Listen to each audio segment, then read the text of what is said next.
Welcome to Birken Forest Monastery's live stream. I'm Ajahn Sona. Let's go with the first question, Pia. Ajahn, our first question today from the live stream is from Quessator in Melbourne, Australia. Did the Buddha describe each stage of enlightenment, and if Nibbana is glimpsed at each stage? Yes, he did describe each stage of enlightenment in great detail. And the commentaries and the Abhidhamma go into even more significant detail. There are 4 stages of enlightenment, and I've made I think 4 talks on that, or several talks on the stages of enlightenment. So look that video up in order to get clear information on what happens in each stage of enlightenment, in each of the 4 stages of enlightenment. What is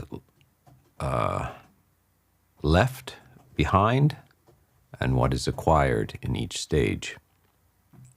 It's a remarkable work of psychology that the Buddha has developed, his ability to articulate what happens in the human personality as they process the facts of existence and internalize it and make it part of their view of reality.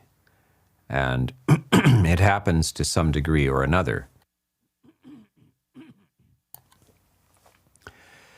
So you're asking if they get a glimpse of Nibbana at each stage. Well, there's a kind of an interesting simile for this, that before enlightenment, one is perhaps has faith that there is such a thing as enlightenment. You have faith in the Buddha, his teachings, and perhaps in the Sangha, those who are dedicated practitioners who have some knowledge of the matter. And that is like going on a guided tour. So you have heard about this mountain, but you haven't seen it. You're not sure that it exists, but you have placed some trust into your guides. So you're being guided. This, of course, would have happened in the 19th century, where people had heard about mountains, and in Africa or South America or even Antarctica, and they would have gone there. And if there was a native that could guide them, they would have to place trust in them. So that's the faith stage. As you're moving along on this voyage with the guide, then it's dark, you're winding through the jungle, and then perhaps a flash of lightning happens. And when that flash of lightning occurs, you actually see the outline of the mountain in that moment of light. But then it goes dark. But you're no longer on a faith voyage. You have now confirmed with your own eyes, in a glimpse, you have seen the destination, and you're no longer going purely on faith. You're now going on some degree of knowledge. The details of the mountain, its exact distance and so forth, are still not vivid for you. So that's the first stage. The next stage is that the sun is starting to come up. It's still that early morning vague shape, but you can actually see the mountain in the distance in its basic outline, not the details yet. So that's the second stage. Now you're able to just look forward. So there's no question in your mind that the mountain is there. Still, it is.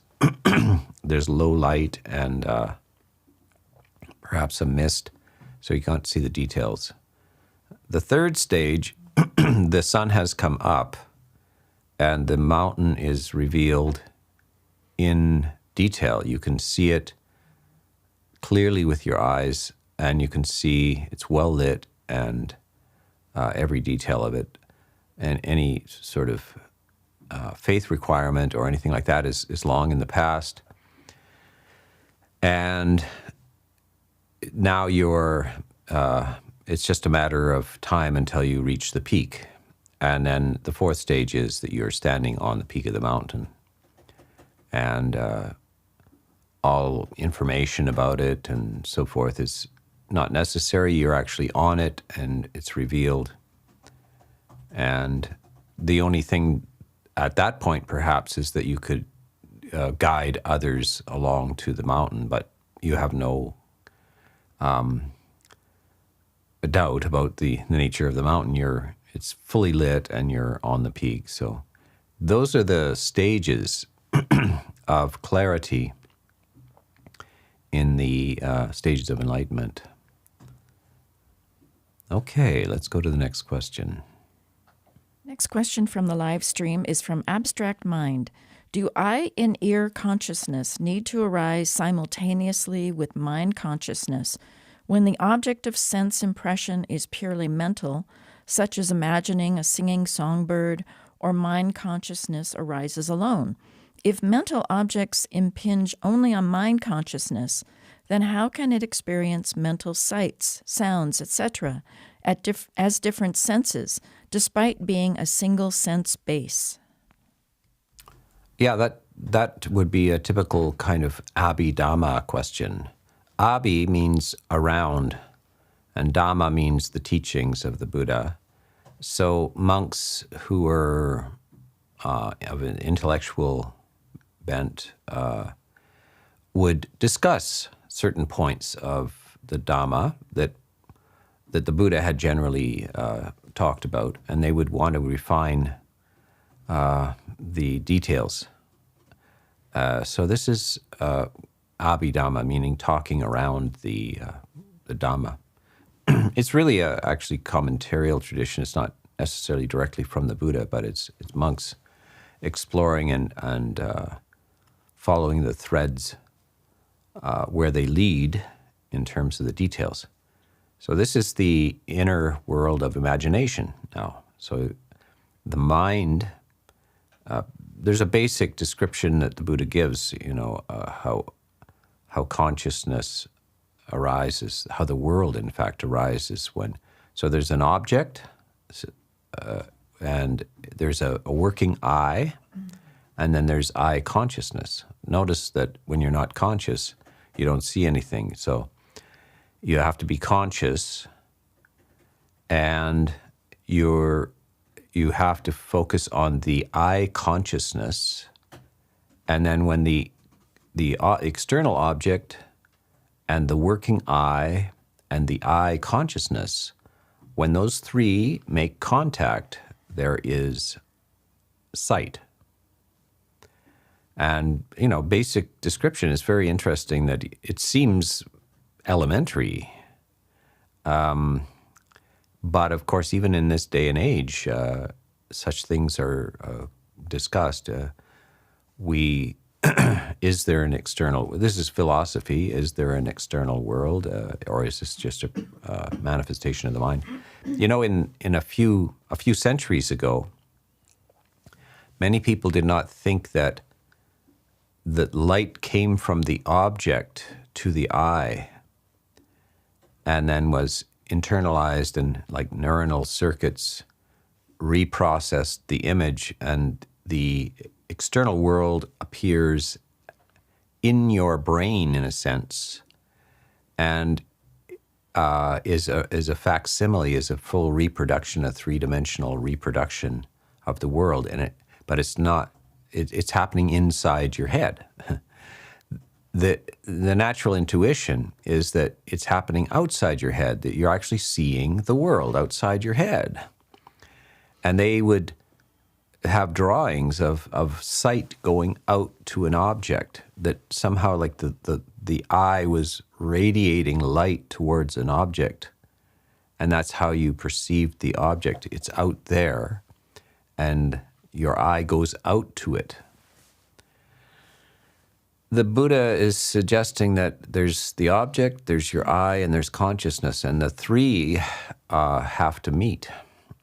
Very interesting. It's straightforward and simple, but it's just a clarification of the experience of the sensory world, that which can be experienced through the sight, sound, smells, taste, touches, and then there is the sixth sense, which is mind itself. So we can reconstruct experiences of the world, sights and sounds, without an external object. So you recall a piece of music, or you recall somebody's voice or something when they're not there, or you recall a sight that you had. By the way, there's quite a variety of capacities for this. Some people are more or less imaginatively sight blind.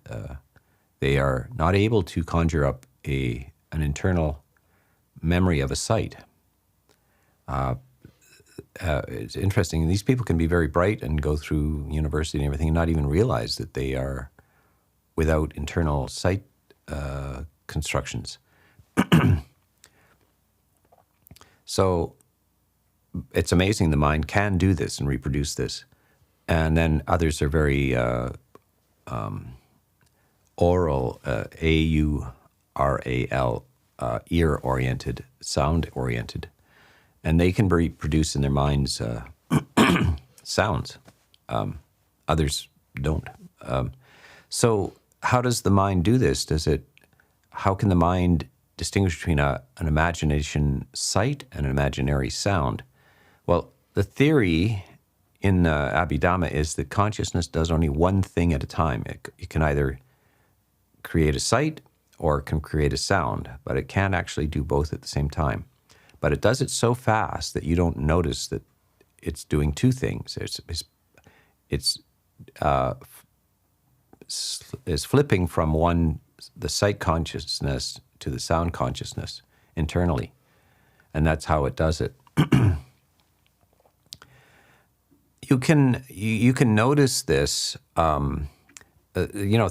The Abhidhamma also says that you don't actually see things and hear them at the same time. And that sounds counterintuitive, but your consciousness is flickering between the two. You can test this out by when there's a really gripping sight, some sort of emergency sight, a fire breaks out, or a plane is crashing, and you're riveted to the sight consciousness. You may not hear somebody behind you telling you to run away because sight consciousness is dominant and sound consciousness is being neglected. So you don't actually hear things and see them at the same time. It's consciousness flickering back and forth between these two things. You can remember perhaps that you were very engrossed in a movie or in a book, and somebody said, it's time to go, and you didn't hear them. And it's because your consciousness is riveted on sights, and it's not just a random experience of sounds, smells, tastes, and touches. If you're very engaged in something, maybe you're in a posture where your arm goes to sleep. You're reading a book and your arm goes to sleep, and you don't even notice it until you stop reading the book, and then you realize, I can't even open my hand because it's been clenched around this book. So I didn't even notice that. So you see that the six senses are a single kind of central consciousness that is flickering between these objects. And then you get the impression that the two are the same. This is one of those amazing science experiments you do as a kid. You think that you hear and see things at the same time. But then you get somebody to go to the end of the football field and clap. And you see their hands hit together, and then you hear it a split second later, because sound travels slower than light. And you realize that, oh, you thought, in your naive way of seeing things, you thought that these events happen at the same time, but they don't. And then you get taught about thunder and lightning, that you see the lightning and then the sound of the thunder follows, that they're not simultaneous. And then you can even calculate how far the lightning is from you by counting the seconds after the light appears, when the sound appears, and then you know the distance that the lightning is away from you. These are your basic high school science experiments. That's quite remarkable, and lots of people wouldn't even have missed that that day at school. And they still don't process reality like that. But that's the way it happens. They're not the same. Light and sound are traveling at different speeds, etc. You're experiencing the world in two different ways. So this is an analysis by the Buddha as well, and more, the details of it are fleshed out in this Abhidhamma. Okay, let's go to the next question. Next question is from Random Ramblings in Detroit, Michigan, United States. Is it unwise to celebrate a birthday, even a major milestone birthday? No, it's perfectly fine. Celebrate your existence, appreciate your existence, and try to make it as valuable as you can. See, people squander their precious human life. So often the phrase is, we have a precious human life, which is very uncertain. Uncertainty is a big element in the teaching of the Buddha. You don't know whether you'll be alive the next day. So you need to make the best of your time here, to use your precious human life at its maximum value. So you can celebrate your birth, but your ultimate aim, if you really understand Dhamma, is not to do it again. When the idea of reincarnation or rebirth comes to the West, people are often, oh, cool, I get to do that. I don't just die, I get to do this again. That's kind of cool. Next time I want to be a race car driver, or whatever. But on the long term, from the heights of wisdom, it always ends in death, aging, illness, death. So the wise person becomes discouraged with the whole repetition and is seeking, is there a way out of this eternal recurrence?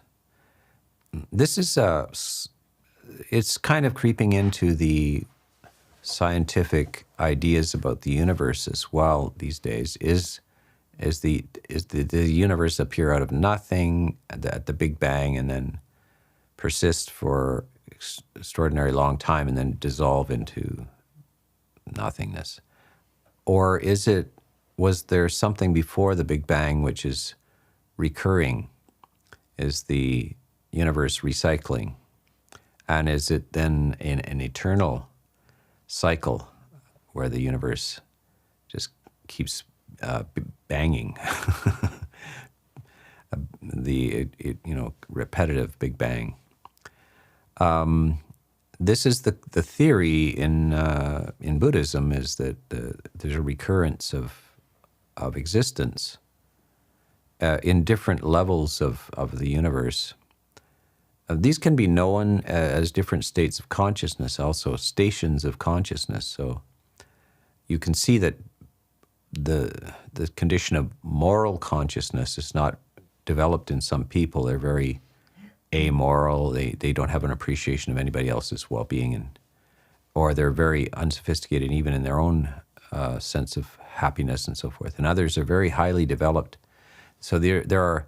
It's pretty obvious that in this very life we can see that there are gradations of consciousness, and that some people experience blissful internal experiences that are not the ordinary experiences of ice cream and movies or something like that.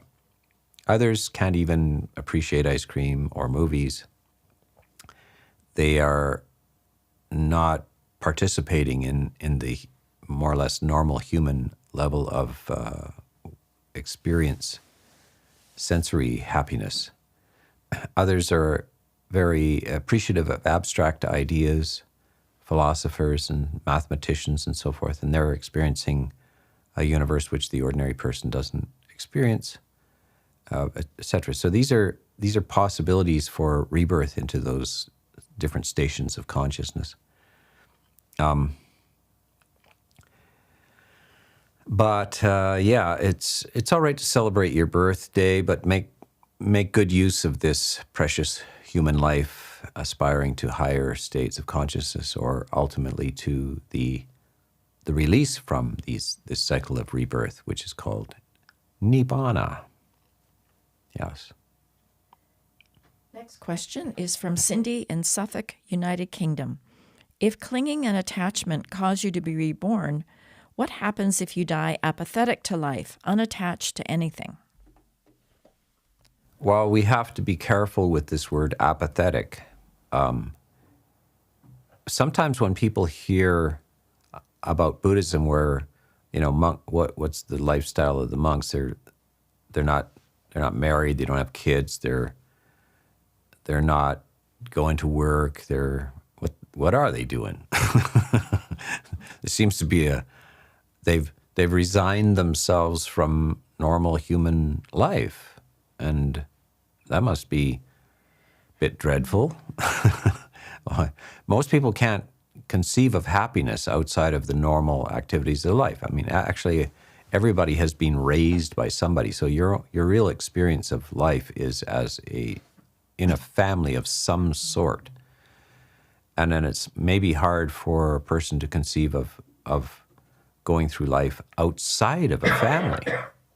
So this is what the monks are voluntarily doing. They're choosing not to live in a family situation, not to compete for employment or at the Olympics or whatever it is. So it seems like kind of they've resigned, and that's the idea of apathy, is where you don't care anymore. And it sounds dreadfully dull. But it's nothing to do with that. When we examine the emotional states of the enlightened person, they have withdrawn from normal human preoccupations, but the mind is in a state of celebration of this freedom from the necessities of the pursuit of sensory experience and ego experience. When the mind is not doing that, it's not just falling into a state of dull neutrality. It's residing in joy, which is one of the enlightenment emotional factors, joy or serenity of an exquisite nature. And that is pervading their being all day and all night. And it's not being derived from the external world. It's being derived from the internal world. And primarily that the mind has been released from the endless requirement for pursuit of external experiences, of sensory experiences or ego type of experiences of praise and fame and success and experiences of sights and sounds and smells and tastes and touches and so forth. So they've withdrawn from that, but it's into a very blissful state. So when we use the word apathy, we must understand that apathy, in fact, the Greek philosophers who used this word meant also that it was a state of exalted emotional well-being, not just a state of dull boredom. Okay, Let's go on. Next question is from Outrageous Sun. How can I find a sense of safety in my nervous system when dealing with PTSD and events like the LA fires, despite practicing meditation and movement exercises and reminding myself I am safe? I have been affected by the fires, but I am now out of harm's way and technically, quote, safe. What's the person's name? Outrageous Sun. Outrageous Sun. Okay. Guess where I was in the last 2 weeks? Now, audience, submit your guess to Pia. Let's see who can guess where I was. I'm going to wait about 3 seconds, first of all. Quick, type it in. Where was I? Because I wasn't here for the last live stream. It wasn't a live stream. It was a question and answer. It was pre-recorded. I wasn't here. Guess where I was. Any guesses? Nobody's fast enough on the keyboard? Any guesses? I was in LA, in the midst of the fire. And in fact, we got evacuated at night. So I was experiencing the fires as well, and close up. And I also had my mother with me, who is 94, and I had to make sure that she was okay as well. And several other people. So we had to be responsible and seek safety. At the same time, what was our emotional condition? Our emotional condition was fine. We're all right. Because it doesn't help the situation at all. You're not any safer when you're nervous and afraid. In fact, you might make yourself more in danger. There is the LA fire, and then there is your mind, and they're not the same thing. And you don't have to feel a certain way when 60 square miles of Los Angeles burns down. By the way, I was there, so I took an interest in. I mean, I haven't been there. That was probably the second time in my life that I've been in LA. I managed to choose a remarkable time to be in Los Angeles, right in the areas where the fires were, and it's your practice should come to your aid at that time. That you should be well, happy, and peaceful even in the midst of these events. And that you should see them objectively. You should know where they're occurring and what your best procedure is, etc. So this is what spiritual practice does for you, because it won't be the last time. The next time it'll be a flood someplace, or an earthquake. Of course, Los Angeles is famously on a fault in the earth, so take your choice. Should it be a deluge of oceanic water falling on you, or should it be fires produced by the drying, the heating of the planet, or will it be an earthquake? We'll all face these events in our life, or if we have the most remarkable luck, we'll go through all of life without any advent like that. But there are hurricanes and earthquakes and floods and fires and wars and violence and then the real ones that are highly likely diseases, illness, and the certainty of aging, and the ultimate certainty of one way or the other you die. So all of those things are factored into Buddhist practice, and the idea is to be emotionally well, happy, and peaceful in the midst of all of these potential events, whether they could happen or whether they are happening. So that's how you should think about this. And you need to prepare. You need to practice your attitudes. You need to sort out that your emotional strings can't be pulled by external events. You have you have to choose your emotional structures in the midst of external events. And that is the attitude of the path. So I'm glad you brought that up. Anybody guess? Oh, yeah. Okay, lots of them guess. Okay. Yes. L.A. Next question from the live stream is from Angel. Dear Ajahn, how can one determine which methods of distraction from negative mental states are skillful and which ones are not, apart from the obvious ones like playing video games and overeating? Is engaging in special interests like gardening and handicraft an effective method of distraction? Yes. Low sensory experiences are more likely to be a good way of replacement of hindrance types of experiences. So this is kind of, if you can't just dismiss your anger or your desire or your agitation, your sloth, or your doubtful mind, that would be the first strategy, is just simply dismiss it and return to your sense of ease.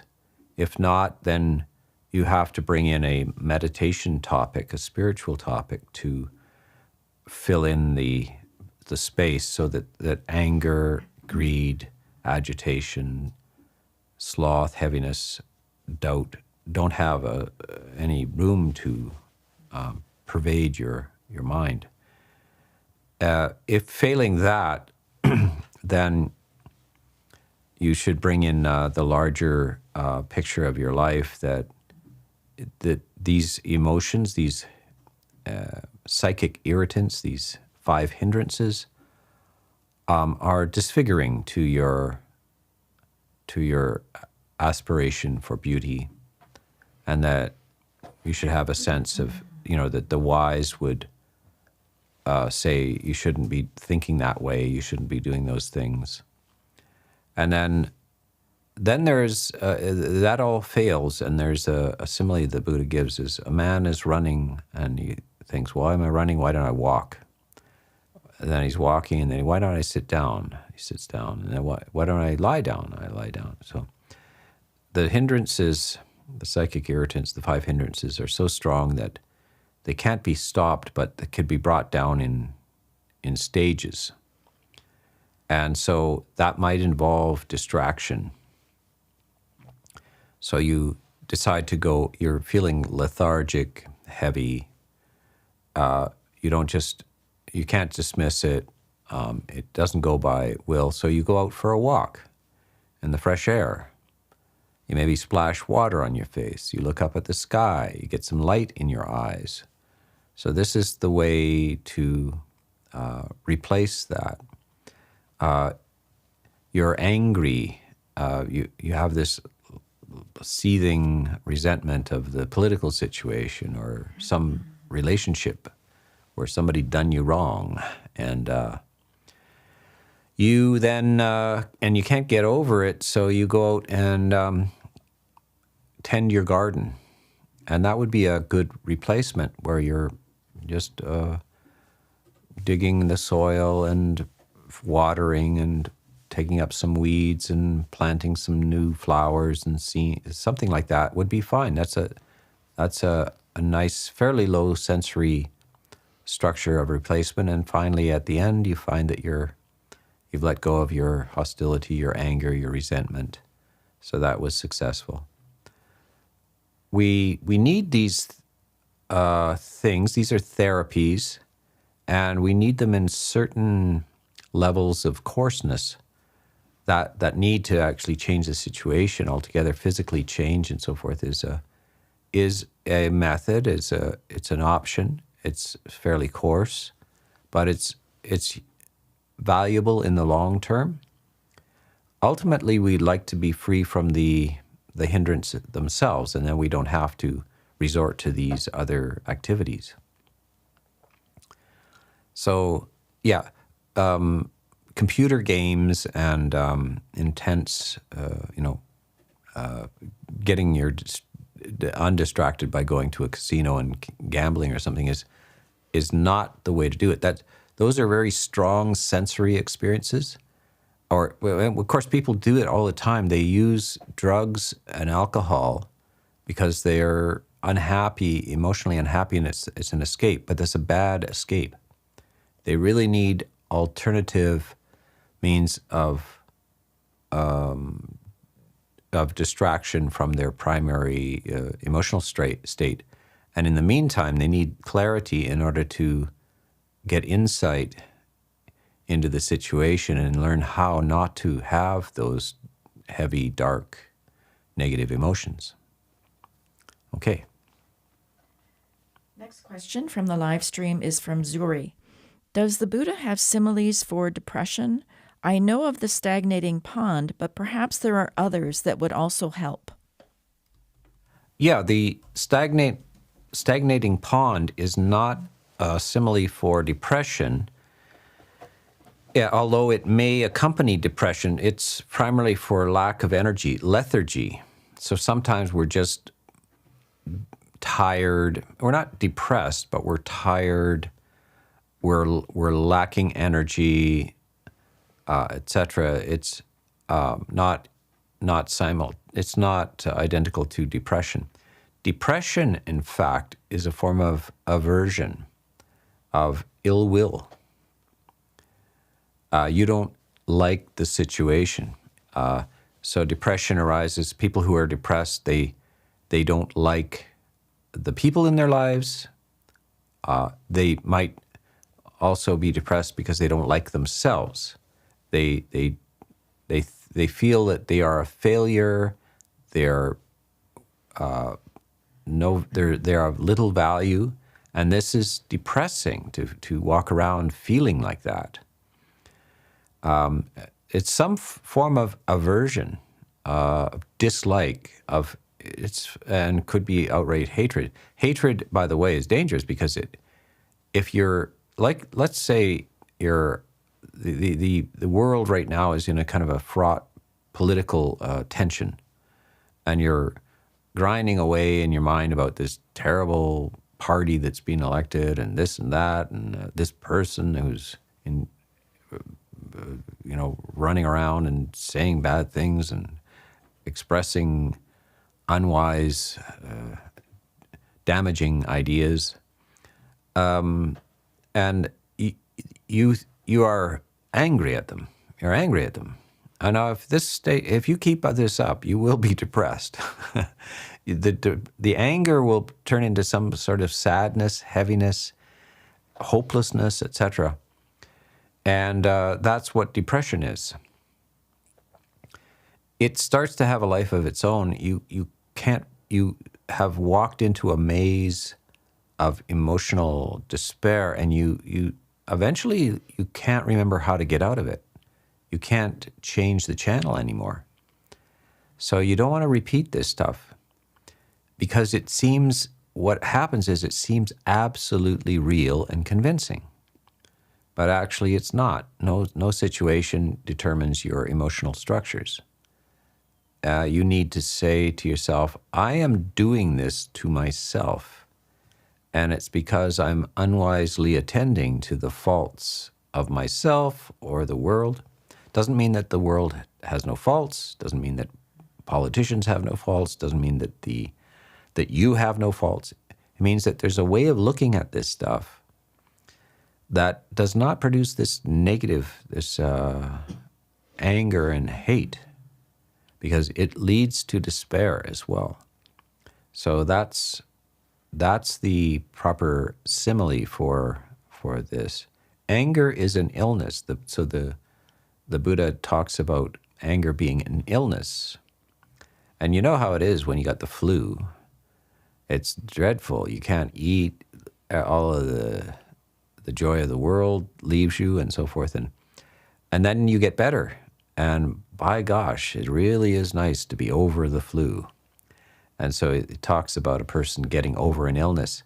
So getting over this hindrance of aversion or depression, they merge together, is a beautiful experience, just like getting over a physical illness, and you appreciate your health.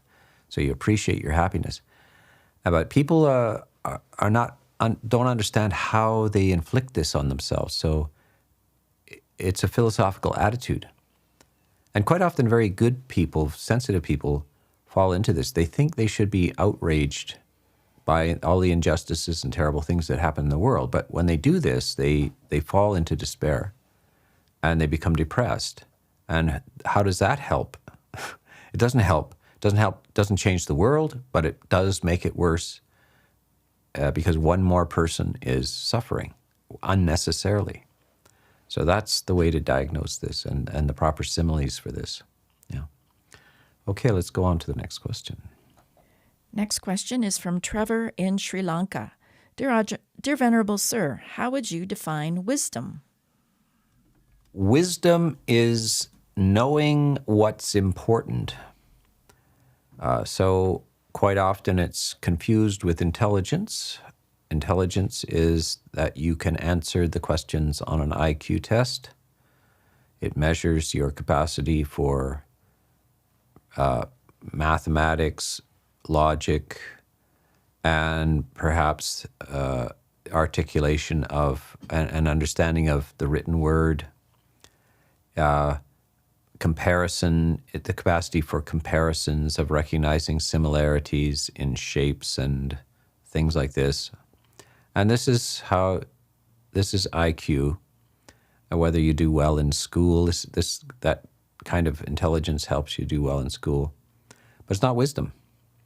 Wisdom is something else which tells you what you should be applying your IQ to. What is the most valuable and important thing to be addressing your mind to? And that is, that can't be divorced from morality and ethics. You can have some very smart psychopaths that are very destructive, have no fellow feeling for their the other beings in the world. So they lack wisdom. The immoral or evil person also is intrinsically lacking in wisdom. You can't be wise and evil. You can be smart and evil, but you can't be wise and evil. So one of the elements of wisdom is that you are virtuous. And what is virtue? It is to sort out, first of all, of course, how your attitude to other beings, which should be full of sympathy and goodwill, and an understanding of how easy it is to get confused and have a bad life. And when people are suffering, you have some empathy for that, some compassion for that. By the way, another aspect of wisdom is that you don't suffer along with their suffering, that you have goodwill and loving kindness for their suffering, but you don't participate in their despair or their suffering. You might help them out of it. You might give them advice. You might even give them medicine and so forth, but you don't suffer unnecessarily along with their suffering. So wisdom is to seek the highest good in life. So in Greek philosophy, this is the seeking of the good, the true, and the beautiful. And what is the highest good, the highest truth, the highest beauty? And the same in Buddhism. What is the highest goodness, truth, and beauty?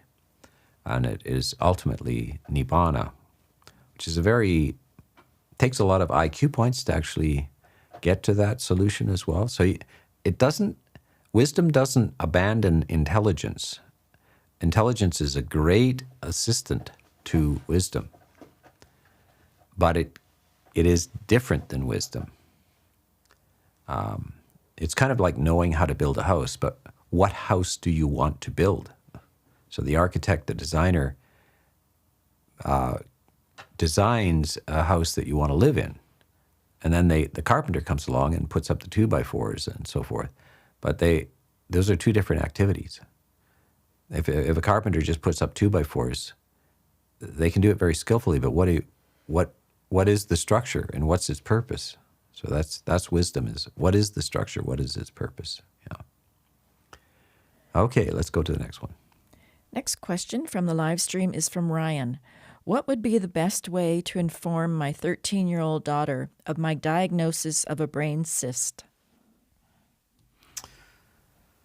I think you have to be clear with them. They should be introduced, and in Buddhism we do, even as for children, we say there's 5 things that we need to reflect on. One is that we're all of the nature to get ill, all of us. Nobody is exempt from this. If you have a body, you have a potential for illness. As we move along in life, we all age. And she's 13, but she will be 15, and that's aging. And so this continuous change called aging, that we all die, and we shouldn't pretend that it doesn't happen. We will die, all of us, and we will lose things along the way. We will lose people we care for. We will lose aspects of ourselves that we cared for. We will lose possessions. You know, we were talking about the LA fires. Well, a lot of people lost their houses and all their possessions and so forth. You're going to lose things along the way. And you need a philosophy that allows you to be okay in the midst of these facts of life. And the last one is, be careful what you think, say, and do, because you're left with the consequences of your moral actions. Whatever you do, for good or for ill, that's your inheritance in this brief thing we call life. So the main important thing is that illness, aging, death, and loss is inevitable. It happens to everybody. It's not a choice. And the only place you have choices about is whether you do good or ill. And so you tell your daughter, say, yeah, I've got this brain cyst, and there's nothing surprising about it. There's nothing. It's normal for humans to get sick. You yourself could, at some point in your life, will have illnesses. Everybody does. And even though she's your daughter, you're her father, at the same time, the real owner of this body of ours is nature. Biology owns the body and runs the body. We don't know how it works. It just appears, it grows by itself, and it's very little to do with us. And it's a vehicle that we use and take care of. We wash it, we feed it, we clean it, so forth. We do what we can medically, but that's just nature. It's the body is a product of nature. So you get her start thinking this way. And it's important that when we do get sick, that we're not surprised. Like, why would you be surprised? Nothing surprising is happening. When we get diagnosed out of the blue with cancer, with brain cysts and this and that, nothing strange is happening. Absolutely normal. Don't blink an eye. And you tell everybody around you, say, yeah, well, this is what happens when you have a body. And the body is just made by nature, and who knows how the thing runs. Sometimes we can fix it, sometimes not. There's nothing to be upset about. The real concentration is, how's the goodness of my life? What are my thoughts? What do I say? What do I do in terms of the moral qualities? That's the only thing we have any real say about. So you tell her that there's nothing alarming about having a brain cyst or anything like that. There's nothing unusual. It's all normal. And she'll, in her life, she will encounter this many times with many different people that she cares about. And that it's it's okay, it's normal, and she needs to focus on the goodness of her thoughts, her speech, and her actions, and that you also can't do it for her, but you also must do it for yourself. You must focus on your thought, speech, and action, and the goodness quality of them. And so you give her that perspective on things. Okay, let's go to the next question. Next question from the live stream is from Upasaka Bodhipala in Canmore, Alberta, Canada. It has been a long time since hearing you talk about the image of the man swinging off a branch and flying across the river. Might you speak about it and its significance? I do not recall that idea, but I do recall something similar, which you may have misremembered. And that is, this is the description of the crossing of the river being the impediment between, on one side, samsara, and the other side, nibbana. So the crossing the river is the simile for movement towards enlightenment and the safety of nibbana. And the man is not swinging on a branch, he is collecting branches to make a raft. And the raft is a very primitive bundle of sticks, which he rests his chest on. Remember, in those days, very few people could swim. So the man needs some way of support. It's like a life jacket, rather. Rather than a raft, it's a bundle of sticks that supports his chest. And then he paddles with both hands and both legs. And that is right effort. And by right effort, the 4 right efforts, the 6th factor of the path, he crosses the river using the sticks, the bundle of sticks, as a float, a raft, in other words. You see the famous simile where the Buddha says, well, a man uses a raft to get across a river, and then on the other side, what do you think, monks? Should he put the raft on his head and carry it after that, or should he abandon it at the and when you think of a raft, you think of a big structure, like what a weird thing to say. But if the raft is a bundle of sticks, then it makes sense. Anyway, the monk, the person who crosses the river doesn't need to carry the bundle of sticks on their head. It's done its work. The bundle of sticks are basic teachings, instructions in the good life. How do you live the good life? You get your self-help book and you get these little principles of how to live properly. You internalize it. You don't have to be carrying the book around with you all the time. The book serves its purpose. It transmits information, and the information has given you the results that you need, and then you don't need to be carrying the book around with you. So this is the idea of that. There is another type of simile where a monkey is swinging through a forest, branch to branch, seeking fruit, letting go of one branch, grabbing to another, and that's the simile for monkey mind. That is, one's mind seeks a sight, lets go of a sight to a sound, to a smell, to a taste, to a touch, to a sight, and that is your mind is swinging through the forest of sensory experience, and this is perpetual. People spend all day fantasizing about the next sights. They're seeking the next sight, sound, smell, taste, touch.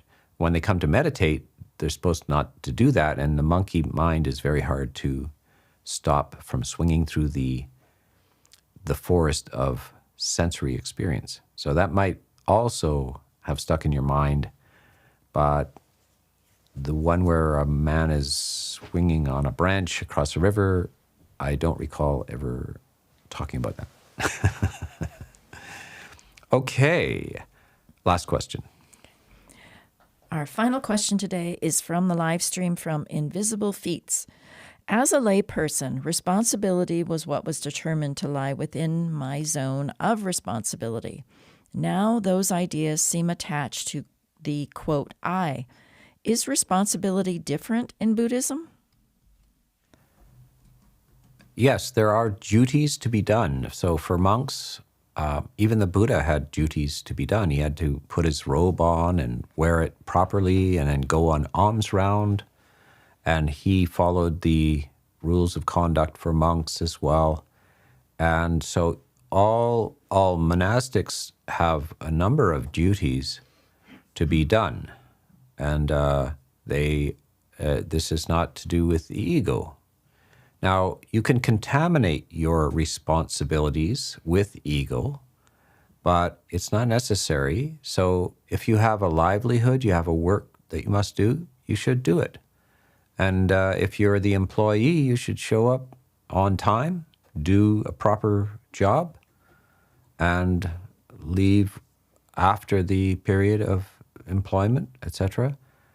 You do a thorough and dutiful job, and if you're the boss, then you take care of your employees, you make sure that they're paid properly, that they're given proper attention if they're ill, etc. And these are not to do with ego. These are duties to be done in this world that we're in. And if you can make it difficult, where you're always seeking praise and you're afraid of blame, and your happiness goes up when you succeed and you're dejected when you fail, and you want to be known, you want to be famous, and it's very hurtful to you when nobody knows who you are. These are things to be gotten over. This is the practice of equanimity, balance in the midst of the changing fortunes of your life in this world. And so you carry out your duties and your responsibilities, but are aloof from the vagaries of praise and blame, success and failure, good fortune, bad fortune, this kind of thing. Okay, so we have reached the end of our time here. We will see you next week.